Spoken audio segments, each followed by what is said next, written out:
안녕하세요. 대단히 반갑습니다. 수필 읽어주는 남자 자한형 이종수입니다. 이번 시간은 693번째 시간으로 안중근 유서와 어머니라는 글을 읽어드리도록 하겠습니다. 안중근 유서와 어머니. 어머니 조 마리아께 드리는 유서. 어머니 전 상서. 예수를 찬미합니다. 불초한 자식은 감히 한 말씀을 어머님 전에 올리려 합니다. 엎드려 바라옵건대 자식의 막심한 불효와 아침 저녁 무난 인사 못드림을 용서하여 주시옵소서. 이 이슬과도 같은 허무한 세상에서 감정에 이기지 못하시고 이 불초자를 너무나 생각해 주시니 훗날 영혼의 천당에서 만나 뵈올 것을 바라오며 또 기도하옵니다.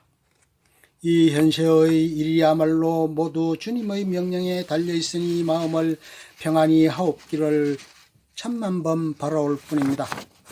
분도 아느사의 장남 는 장차 신부가 되어 하여 주시길 희망하오며 후일에도 잊지 마시옵고 천주께 바치도록 키워주십시오. 이상이 대요이며 그 밖에 드릴 말씀은 허다하오나 후일 천당에서 기쁘게 만나 배운 뒤 누누이 말씀드리겠습니다.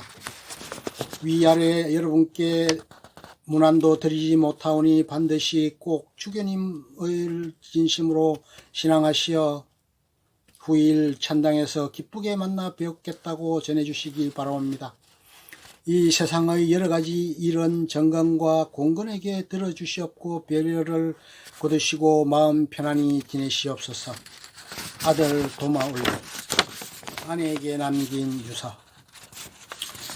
우리는 이 이슬과도 같은 허무한 세상에서 하나님의 배려로 배필이 되고 다시 주님의 명으로 헤어지게 되었소. 그러나 머지않아 주님의 은혜로 천당에서 다시 만날 것이요. 주님의 안배만 믿고 신앙을 열심히 하고 모친께 효도를 다하시오. 두 동생과 화목하며 자식의 교육에 힘쓰길 바라오. 심신을 편안히 하고 후세에 영원한 복락을 희망할 뿐이요. 장남 안중생 분도를 신부가 되게 하려고 나는 마음을 결심하고 믿고 있으니 그리 알고 하나님께 바치어 장래에 신부가 되게 하시오. 허다한 말은 후일 천국에서 기쁘게 만나서 상세히 이야기할 기회가 있을 것을 믿고 또 바랄 뿐이요. 1910년 3월 24일 장부 안도마배. 대한민국과 전 세계를 힘들게 하는 코로나19에도 한국과 한국인은 훌륭하게 대처하고 있다. 그럼에도 불구하고 갈등과 음해와 비난 속에 얼룩진 정치와 사회 혼란 속에서 맞이하는 안중근 의사 어거 111주년 훌륭한 한국 어머니의 모습이 그립다. 안중근 의사 어머니인 훌륭한 한국의 어머니 조 마리아가 사형 선고를 받은 아들에게 남긴 편지의 의미는 이 시대가 우리에게 무엇을 요구하고 필요한지를 다시 생각하고 다짐하는 중요한 계기가 된다. 2020년 10월 26일은 한일합병 조약 체결을 앞둔 1909년 10월 26일 러시아 하얼빈역에서 대한민국 청년 안중근 의사가 한국 침략의 원흉 이토 히로부미를 권총으로 사살한 사건이 있었던 날이자 동시에 안중근 의사 하얼빈역의 111주년이 되는 날이다. 안중근 의사는 단독으로 하얼빈역으로 잠입하여 거사를 성공시키고 러시아군에 의해 현장에서 체포되었다. 그는 체포되는 그 순간 러시아 말로 코레아 우라 대한만세를 삼창하였으며 일본 관동 도독부 지방법원에 송치되어 사형 선고를 받았다. 의사는 1910년 3월 26일 여순감옥에서 32살에 순국했다. 아들의 사형 선고 소식을 전해들은 조 마리아 여사는 수의 속에 편지를 남겼다. 그 편지는 한국인은 물론 전 세계인과 모든 사람에게 엄청난 감동과 여운을 남겼으며 여전히 주옥같은 대한민국 어머니의 심정으로 빛나고 있다. 내가 만약 늙은 어미보다 먼저 죽은 것을 불효라 생각한다면 이 어미는 웃음거리가 될 것이다. 너의 죽음은 너 한 사람의 것이 아니라 조선인 전체의 공분을 짊어지고 있는 것이다. 내가 항소를 한다면 그것은 일제의 목숨을 구걸하는 것이다. 내가 나라를 위해 이에 이런적 땀만 먹지 말고 죽어라. 옳은 일을 하고 받은 형이니 비겁하게 삶을 구걸하지 말고 대의에 죽는 것이 어미에 대한 효도다. 아마도 이 편지가 이 어미가 너에게 쓰는 마지막 편지가 될 것이다. 여기에 너의 수의를 지어 보내니 이 옷을 입고 가거라.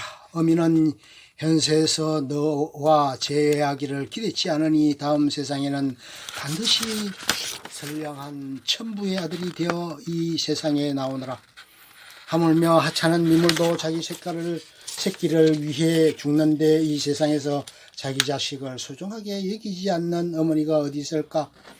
사형 선고를 받은 아들에게 수의와 이런 편지를 보내는 한국 어머니 조마리아는 참으로 위대하고 훌륭하다. 조국과 민족을 위해 대의와 공익을 위해 목숨을 바칠 수 있는 안중근 의사의 용기와 애국심은 안중근 의사의 어머니 조마리아의 정신과 교육에서 비롯 시작되는 것이다. 오늘날에 이르러서는 애국심과 공동체 의식을 찾아보기 힘들다. 오로지 내 핏줄 내 자식의 출세와 성공만을 위해 희생하고 목숨 거는 어머니의 모습만이 팽배하다. 조마리아 여사와 같은 한국 어머니의 정신과 교육은 사라지고 오로지 성적과 명문대학에만 매달리며 자립, 근면성실, 협동정신과 애민정신과 애국심은 사라지고 거지건성과 마마보이를 만드는 양육방식으로 이기심만 기르고 있다. 필요한 채찍 대신 달콤한 사탕만 주는 어머니의 모습이 하나둘 늘어나는 것 같아 나라의 미래가 걱정되고 가슴이 답답하다. 필자의 계문은 23살 젊은 나이에 시집와서 2배의 자식을 낳으면 가정에 불화가 생긴다고 자신의 핏줄 친자식 낳는 것을 포기했다.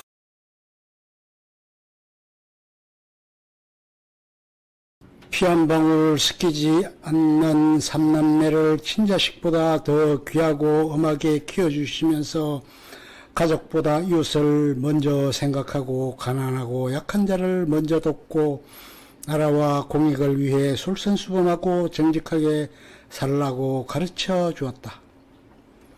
가난하고 어려운 대한민국이 무에서 유를 창조한 대한민국으로 거듭날 수 있었던 원동력은 한국 어머니의 힘이라고 믿는다. 그러나 지금 대한민국은 급변하는 국제정세와 코로나19로 인해 망가지고 각종 사건, 사고와 정치적 갈등 및 국론 분열과 극단적인 이기주의로 인해 국가 위기 상태이다. 그 속에서 국민은 매우 힘들고 불안한 현실을 살아가고 있다. 안중근 의사 억업 111주년을 맞이하여 대한민국의 위기를 극복할 수 있고 국민에게 희망을 줄 수 있는 훌륭한 한국의 어머니의 정신과 교육이 더욱 그리워진다. 끝. 좋으면 좋아요, 구독, 알림 설정 눌러주세요. 감사합니다.